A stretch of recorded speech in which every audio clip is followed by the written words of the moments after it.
ولتكون من المنذرين بلسان عربي مبين.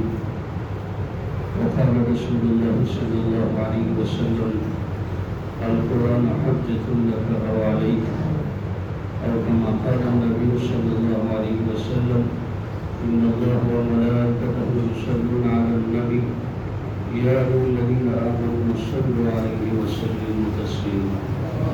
اور حضرات قبول سے دل سے ایک بار درود شریف پڑھیں: اللهم صل على سيدنا محمد في أول كلامنا، وصل على سيدنا محمد في أوسط كلامنا، وصل وسلم على سيدنا محمد في آخر كلامنا. نہایت قابل صد احترام معزز سامعین کرام برادران اسلام، اللہ تبارک و تعالی کا لاکھ احسان. اللہ رب العزت نے کرم فرمایا کہ رمضان المبارک کا مہینہ، اس میں ختم قرآن سورہ فاتحہ سے لے کر سورہ الناس تک جماعت کے ساتھ جو ہے تلاوت اور تلاوت سننے کی توفیق عطا فرمائی. یہ محض اللہ تبارک و تعالیٰ کی مہربانی ہے. قرآن مجید یہ اللہ تبارک و تعالیٰ کی کتاب ہے، یہ اللہ کا کلام ہے، اور آپ صلی اللہ علیہ وسلم پر اللہ رب العزت نے تھوڑا تھوڑا کر کے قرآن مجید کو اتارا ہے. اور ایسی عظیم الشان کتاب کہ جسے اللہ رب العزت نے اپنے حبیب صلی اللہ علیہ وسلم کا ایسا معجزہ بنایا. معجزہ آپ صلی اللہ علیہ وسلم کا کوئی ایک دو نہیں ہے. اس پر علماء کرام نے، محدثین اعظام نے، صلی اللہ علیہ وسلم آخری نبی اور آپ خاتم النبیین ہے. آپ صلی اللہ علیہ وسلم کے بعد کوئی نبی آنے والا نہیں قیامت تک. یہ میرا اور آپ کا ایمان ہے اور میرا اور آپ کا یہ عقیدہ ہے. اس لیے آپ صلی اللہ علیہ وسلم کا معجزہ کوئی ایک دو نہیں دے گئے. موسیٰ علیہ السلام کو اللہ رب العزت نے معجزہ عطا کیا عصا کا. مشہور واقعہ ہے کہ فرعون کے مقابلے میں موسیٰ علیہ السلام اپنے عصا کو لے کر آ گئے. انہوں نے اپنی رسیاں ڈالی اور وہ شام بن کر جو پھرنے لگے. اللہ نے اپنے نبی کو حکم دیا آپ بھی ڈال دی. انہوں نے بھی ڈال دیا. فَإِذَا هِيَ تَلْقَفُ مَا يَأْفِكُونَ. تو یہ جو عصا تھا اتنا بڑا اژدہا بن گیا کہ وہ سارے کے سارے جو شام بنے تھے ان کو ایک لقمہ بنا دیا. اب وہ جو معجزہ تھا بڑا معجزہ، لیکن وہ معجزہ موسیٰ علیہ السلام کے جانے کے ساتھ ختم ہوا ہے. وہ جو عصا ہے، فرماتے کہ آج بھی وہ استنبول میں کہیں جو ہے وہ عصا موجود ہے. حقیقت اللہ بہتر جانتا ہے، لیکن اگر ہم وہاں جا کے اس عصا کے پاس جا کے منت و ظالمی کر لیں کہ ایک مرتبہ ذرا تم ہلا دیں، ایک مرتبہ تھوڑی حرکت میں آ جائیں، کچھ بھی کر لیں تو وہ ٹس سے مس نہیں ہوگا. نبی کے جانے کے ساتھ وہ اس کا معجزہ بھی اس کے ساتھ ختم ہو گیا. یہ جو ویزا تھا، بغل میں موسیٰ علیہ السلام ہاتھ ڈالتے نکالتے ہاتھ چمکتا ہوتا. عیسیٰ علیہ السلام کو اللہ رب العزت نے معجزہ عطا فرمایا کہ وہ مردوں کو اگر وہ کہتے قوم بِإِذْنِ اللَّهِ تو وہ جو ہے مردے اٹھ کھڑے ہو جاتے تھے اور پرندے بناتے تھے، اس میں پھونک مار کے پرندے ہو جاتے تھے. اور مادازات نبینا جو بیمار ہوتے تھے ان پر جو پھونک مارتے وہ ٹھیک ہو جاتے تھے. لیکن عیسیٰ علیہ السلام کے رفع آسمانی کے ساتھ ساتھ وہ جو ان کا معجزہ تھا وہ بھی چلا گیا. اس کا وہ پھونک مارنا، وہ مردوں کو زندہ کرنا، ان بسم اللہ کے اندر وہ بھی اس کے ساتھ جو ہے منتقل ہو گیا. لیکن آپ صلی اللہ علیہ وسلم کو اللہ رب العزت نے معجزات ایک دو نہیں بے شمار عطا فرمایا. آپ صلی اللہ علیہ وسلم کا معجزہ سورج پر بھی ظاہر ہو، آپ صلی اللہ علیہ وسلم کا معجزہ چاند پر بھی ظاہر ہوا. ہاتھ سے آپ نے اشارہ کیا، چاند دو ٹکڑا ہو گیا. اور آپ صلی اللہ علیہ وسلم کا معجزہ درختوں پر بھی ظاہر ہوا، ان کو چیرتا ہوا آیا۔ آپ صلی اللہ علیہ وسلم کا جو ہے معجزہ حجر و نکر ہر چیز بھی ظاہر، پتھر کو اشارہ کر دیا ابو جہل کی مٹھی میں، اس نے پتھر کنکر کو پکڑا تھا چھپا کے، اللہ کے رسول نے اشارہ کر دیا، وہ کنکر جو ہے ابو جہل کے ہاتھ میں تسبیح پڑھنا شروع کر دیا۔ آپ صلی اللہ علیہ وسلم کا معجزہ دریاؤں میں کہ دریا راستے دے رہے، آپ صلی اللہ علیہ وسلم کا معجزہ جنگلوں میں درندہ راستہ جو ہے چھوڑ کر چلے جاتے، آپ صلی اللہ علیہ وسلم کا معجزہ صحابی آگے کہتے میرے یہاں درد ہے، آپ نے ہاتھ پھیرا ٹھیک ٹھاک ہو گیا۔ حضرت علی رضی اللہ تعالیٰ عنہ کی آنکھوں میں تکلیف ہے، خیبر کے موقع پر خیبر فتح نہیں ہو رہا ہے، آپ صلی اللہ علیہ وسلم نے بلایا، اپنی تھوڑ اور لعاب مبارک لگایا اس کی آنکھوں پر، اور ایسا ٹھیک ہو کے کہتے ہیں کہ مجھے گویا کہ کبھی تکلیف نہیں ہوا۔ آپ صلی اللہ علیہ وسلم کے معجزات ایک نہیں دو نہیں، مستقل اس پر کتابیں لکھی گئی، مصنفین نے کتابیں تصنیف کی، لیکن آپ صلی اللہ علیہ وسلم کے معجزات میں سب سے بڑا معجزہ جو ہے وہ قرآن مجید۔ اللہ تبارک و تعالیٰ نے اپنے حبیب صلی اللہ علیہ وسلم کو جو معجزہ عطا فرمایا، وہ معجزہ عظمیٰ عظیم معجزہ وہ قرآن مجید و فرقان حمید ہے۔ کتنی صدیاں گزر گئیں، قرآن مجید تواتر کے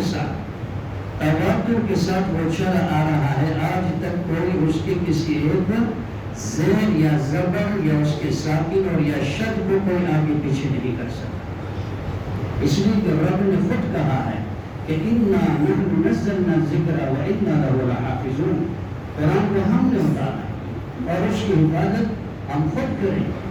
اب اس کو اتارنے والا خود اللہ، وَإِنَّهُ لَتَنزِيلٌ مِّن رَّبِّ الْعَالَمِينَ، یہ قرآن تھوڑا تھوڑا کر کے اتارا گیا ہے اس کی طرف سے، اور میں رب العالمین کی طرف سے، رب العالمین، عجیب صفت ذکر کر دیا، رب العالمین۔ رب ماں ہے وہ بچے کی تربیت کرتا ہے، داد ہے وہ بچے کی تربیت کرتا ہے، وہ اس کو اچھائی بتاتا ہے، اس کو کہتا ہے کہ بھئی یہ کام کرو، یہ تمہارے لیے فائدہ مند ہے، یہ کام مت کرو، یہ تمہارے لیے جو فائدہ مند ہے یہ نقصان ہے، یہ تربیت ہے۔ ایسے ہی اللہ رب العزت قرآن کو ذکر کر کے فرما رہے ہیں، یہ قرآن کو اتارا ہے رب العالمین، کہ جیسے تمہاری ماں تمہاری تربیت کرتی ہے، تمہارا باپ تمہاری تربیت میں اپنا کردار ادا کرتا ہے، تو یاد رکھو تم اصل معنی میں تربیت حاصل کرنا چاہتے ہو، وہ تربیت کے لیے ہم تمہیں یہ قرآن مجید کو اتارنا۔ انسان جاہل، دنیا میں آتا ہے انسان جاہل ہے، وہ کچھ بھی نہیں سمجھتا۔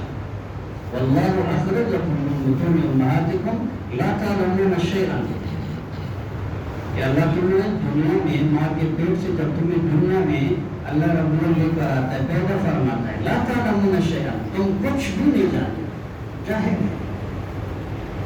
اس کے علاوہ غیر انسان کے علاوہ جتنی بھی مخلوقات ہیں وہ اپنی ضرورت کے علم اپنے ساتھ لے کر آتے ہیں۔ غیر انسان مخلوقات آپ دیکھیں، بلی کا بچہ، کتیا کا بچہ، اس کو جو ہے کون بتا رہا ہے کہ تمہارا خوراک جو ہے کہاں پر ہے؟ اس کو کون بتا رہا ہے کہ تمہارا خوراک جو ہے وہ کیا چیز ہے؟ بکری کے بچے کو کس نے بتایا کہ تمہارا خوراک گوشت نہیں ہے، تمہارا خوراک جو ہے وہ چارہ ہے، وہ سبزہ ہے؟ یہ اللہ رب العزت نے ان کو یہ ضرورت کا علم ان کو دیا، لیکن حضرت انسان کو اللہ رب العزت جب دنیا میں بھیجتا ہے، بالکل خالی ذہن، اس کے دماغ اور ذہن کا تختی بالکل صاف ستھرا، کیا اس کے آگے تربیت قرآن کی روشنی میں، اور اس کی تربیت کے لیے اللہ تبارک و تعالیٰ نے مکمل ایک نظام دے دیا، اس کو اندھیرے میں نہیں رکھا، سب سے پہلے اس کے دل میں اور اس کے لیے اس کے ماں باپ کے دل میں اللہ رب العزت نے محبت کو ڈال دیا۔ اس لیے ماں باپ یہ کہتے ہیں، ماں باپ جو ہیں یہ بچے کا پہلا مدرسہ ہے، مکتب پہلا بچے کا وہ اس کے ماں باپ ہیں۔ اگر تاریخ میں اگر ہم پڑھیں گے تو یاد رکھیں ہماری تاریخ ثابت ہے جتنے بھی بڑے بڑے اکابر گزرے ہیں جو دنیا میں کردار ادا کر کے گئے، کارنامہ انجام دے کے گئے، آپ ان کا نام لے کر ہم فخر کرتے ہیں، وہ لوگ ہیں جن کی تربیتوں میں ان کے ماں باپ اور بالخصوص ان کی ماں اور والدہ ان کا کردار ہوتا ہے۔ تو قرآن مجید فرقان حمید کا ختم قرآن میں پڑھنے کی اللہ رب العزت نے ہو، ہم اس کو صرف اتنا نہ سوچیں کہ قرآن مجید کو ہم نے پڑھا اور یہ ہے کہ ہم قرآن کی عظمت کو سمجھیں۔ قرآن ہم سے مانگتا کیا ہے، قرآن کا تقاضا ہم سے کیا ہے۔ قرآن کا تقاضا ابھی ہم نے جو آخری پارہ آج ہم نے پڑھا ہے، اللہ رب العزت نے قرآن کا پورا خلاصہ اس میں بتا دیا ہے، پورا خلاصہ اس میں بتا دیا۔ اللہ رب العزت نے اپنی توحید کو جس انداز سے اس بارے میں بیان کیا ہے، میرے زعم میں کسی اور جگہ ایسا بیان نہیں ہوتا۔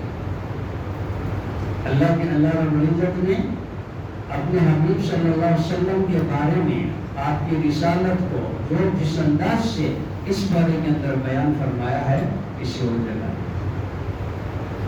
توحید کے لیے آپ سورہ نازیات کو لے لیں، آپ جو ہے سورہ نبا کو لے لیں، اس کے بعد والی سورت کو لے لیں، پھر جو ہے ان قرآن کے اندر جو تین چیزیں ہیں، توحید کا ذکر ہوتا ہے، معاد کا کہ مرنا ہے، مرنے کے بعد دوبارہ زندہ ہو، تیسری چیز قرآن کا مضمون جو ہے وہ رسالت ہے۔ یہ تینوں چیزیں معاد کا ذکر اللہ رب العزت نے فَذُوقُوا فَلَن نَّزِيدَكُمْ إِلَّا عَذَابًا، یہ ایسی آیت ہے کہ مجرمین سے اتنا کہا جائے گا بس اب جو ہے تمہارے عذاب میں اضافہ ہوتا رہے گا، اضافہ جو ہے وہ عذاب کے اندر کوئی کمی نہیں ہے۔ اور جنتیوں کا کیا ہوگا، إِنَّ الْأَبْرَارَ لَفِي نَعِيمٍ عَلَى الْأَرَائِكِ يَنظُرُونَ تَعْرِفُ فِي وُجُوهِهِمْ نَضْرَةَ النَّعِيمِ، اللہ رب العزت نے جنتیوں کا اور ان کے لیے انعامات کا اور اپنے حبیب صلی اللہ علیہ وسلم کا جب ذکر ہوا، اللہ نے فرمایا وَرَفَعْنَا لَكَ ذِكْرَكَ، ہم نے تیرے لیے تیرے ذکر کو بلند کر دیا۔ اپنے حبیب کو اللہ فرمانے ہم نے تیرے لیے تیرے ذکر کو بلند کر دیا۔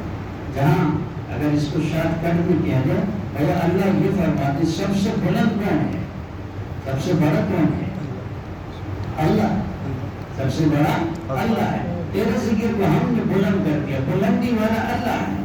تو اللہ فرماتے ہیں کہ بھائی جہاں جہاں میں اللہ تو جہاں میرا ذکر آئے گا وہاں ذکر ساتھ آپ کا بھی آ جائے گا۔ کیسے اپنے حبیب کو اللہ خوش کرتا ہے۔ ایک مرتبہ وحی کا سلسلہ منقطع ہو گیا، اللہ کے رسول صلی اللہ علیہ وسلم وحی سننے کے اشتیاق میں اتنے غمگین ہو گئے۔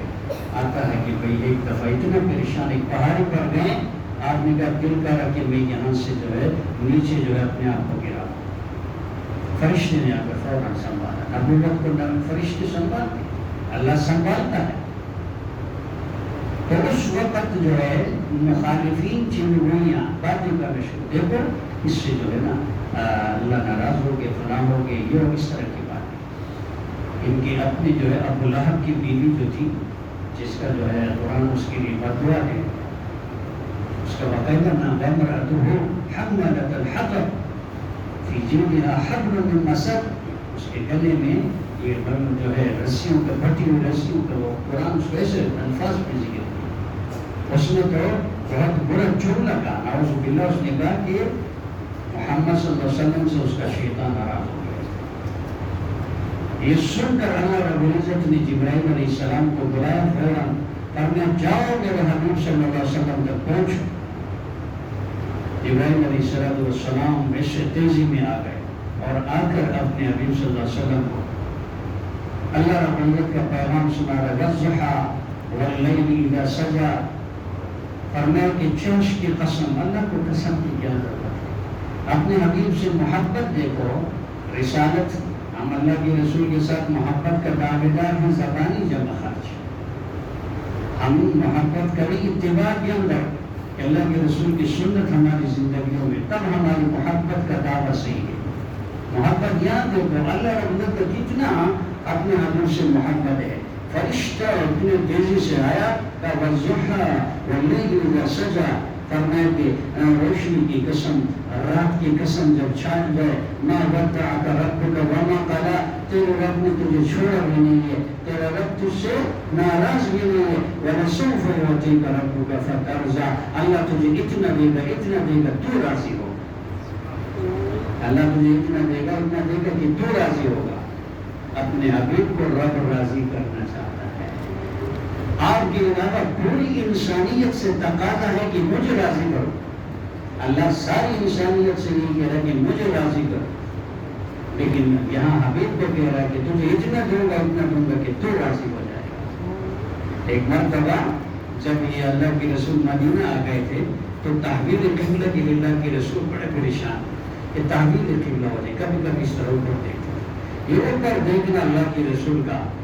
اللہ تبارک و تعالیٰ نے جبریل علیہ السلام کو بھیجا، جا کے کہا کہ ذرا میرے حبیب کو بتاؤ، قد نرى تقلب وجهك في السماء، ہم آپ کو دیکھ رہے ہیں آپ آسمان کی طرف دیکھ، فَلَنُوَلِّيَنَّكَ قِبْلَةً تَرْضَاهَا، ہم آپ کو اس قبلے کی طرف پھیر دیں گے، ترضاها، تو راضی ہو جائے گا، تو راضی ہو جائے گا، تجھے ہم راضی کریں گے، تجھے اتنا دیں گے تجھے۔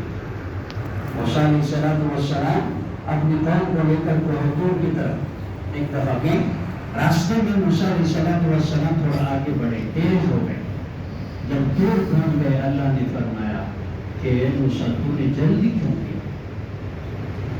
تو جلدی کیوں آیا؟ موسیٰ علیہ السلام نے فرمایا عجلت الیک ربی لترضیٰ، اللہ نے اس لیے جلدی کیا کہ تاکہ تو راضی ہو جا۔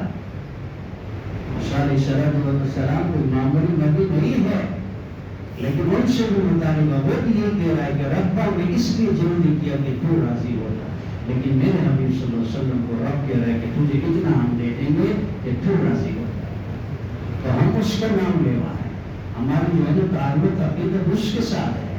یہ قرآن مجید اس پر نازل ہوا ہے، قیامت تک انسانیت کی رشد و ہدایت کے لیے اللہ رب العزت نے قرآن مجید کی شکل میں یہ چشم جو ہے منبع ہمیں دے دیا ہدایت کا، کہ جہاں سے ہم جو ہے اپنی قرآن صاف کہہ رہا ہے لقد انزلنا الیکم کتابا فیہ ذکرکم افلا تعقلون، ہم نے یہ کتاب نازل کی ہے، اس کے اندر تمہارا ذکر موجود ہے، ہر کوئی اس میں اپنے آپ کو پرکھو، دیکھو کہ تم کس کے صف میں آتے ہو، انہیں مجرمین کے صف میں تو نہیں آتے، کہ کل کو تمہیں یہ نہ کہا جائے وَامْتَازُوا الْيَوْمَ أَيُّهَا الْمُجْرِمُونَ،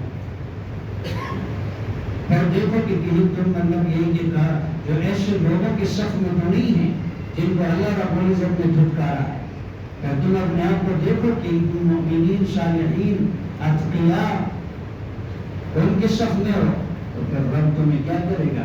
انعم اللہ علیہ من النبیین والصدیقین والشہداء، خصوصی رحمت اللہ جو ہے سے آپ کو نوازے گا۔ قرآن آئینہ ہے، ہر ایک کے لیے آئینہ ہے، ہر چیز اللہ رب العزت نے اس کو بیان کیا، تو قرآن اللہ کا کلام، اللہ کی کتاب۔ اب اس کو پڑھنا کہ قرآن مجید کو پڑھنا زندگی کا معمول ہے، کہ روزانہ کے حساب سے ہم کچھ نہ کچھ قرآن کی تلاوت کریں۔ ہم پورا مجمع یہاں جو بیٹھا ہے مجھ سمیت، اگر کسی چیز پر ظلم اور ناانصافی ہے تو قرآن، باقی چیزیں معمول کے ساتھ کر لیتے ہیں، نماز پڑھ لیتے ہیں، دیگر کام بھی کرتے ہیں، لیکن قرآن کی تلاوت نہیں کرتے، قرآن کی تلاوت نہیں کرتے، جبکہ قرآن کی تلاوت اللہ کے رسول صلی اللہ علیہ وسلم، صحابہ اور آپ کے بعد تابعین، میں ابھی کتاب ایک بزرگ وہ کہہ رہا ہے کہ جب میں نے اپنے جو ہے دل سے بیعت کر لی تو انہوں نے ایک جملہ مجھے کہا، بیٹا روزانہ کے حساب سے کوئی ایک بار تلاوت کرا۔ اس کا حکم نہ تھا کہ میں آج جو ہے 40 یا 43 سال گزر گئے، کہتے ہیں میں روزانہ قرآن مجید کا ایک بار تلاوت ضرور کروں، 40 سال یا 43 سال۔ اب یہ لوگ قیامت کے دن اللہ کے سامنے اپنے اعمال نامہ لے کر جائیں گے، ادھر ہم ہوں گے خالی ہاتھ، قبر میں جائیں گے تو وہاں جو ہے آپ کو پتہ ہے قرآن آئے گا شفاعت کے لیے، اور لوگوں کے لیے جنہوں نے قرآن کے ساتھ جو ہے لو کیا، محبت کیا، قرآن کی تلاوت کی دن کو رات کو، ہمارے لیے ہونا ہے۔ اس تنہائی کے گھر میں، اس وحشت کے گھر میں، کیڑے مکوڑوں کے گھر میں، وہاں ساتھ دینے کے لیے تو کوئی نہیں آتا ہے، وہاں ساتھ دینے کے لیے آئے گا تو قرآن مجید آئے گا۔ اس لیے ہم اپنی زندگی میں ایک معمول بنائیں، ایک پارہ تو نہیں پڑھ سکتے، مصروفیات ہیں، آدھا پارہ ضرور پڑھیں۔ اگر اس سے بھی زیادہ جو ہے مصروفیت ہے، آپ جو ہے ایک بار تو قرآن کی تلاوت ہے، یاسین کی تلاوت ہمیشہ کے اعتبار سے آپ ہوں، جمعہ کے دن جو سورہ کاف کی تلاوت ہے وہ ہمیشہ ترتیب کے ساتھ ہوں، سورہ ملک کی تلاوت، سورہ واقعہ کی تلاوت اپنے گھروں میں اپنے بچوں کو بتائیں، سورہ ملک پڑھنے کا کتنی فضیلت ہے، سورہ واقعہ پڑھنے کا کتنی فضیلت ہے، اللہ کتنا نوازتا ہے، قرآن کے برکات، قرآن کے انوارات ہم اٹھاتے ہیں۔ قرآن ہی کی وجہ سے یہ مہینہ جو مسجدیں بنی ہوئی ہیں، یہ آپ کو پتہ ہے یہ کس وجہ سے؟ قرآن کی وجہ سے۔ اس مہینے کو جو مقام ملا ہے، اس کو جو شان ملا ہے، یہ اسی قرآن مجید، اس لیے کہ اس مہینے میں اللہ نے قرآن کو اتارا ہے۔ اس لیے درخواست ہے، میں بھی آپ حضرات بھی کہ تہیہ کریں آج سے کہ روز کے حساب سے ایک پارہ ہو، نہ ہو تو آدھا پارہ ضرور تلاوت کریں گے انشاءاللہ۔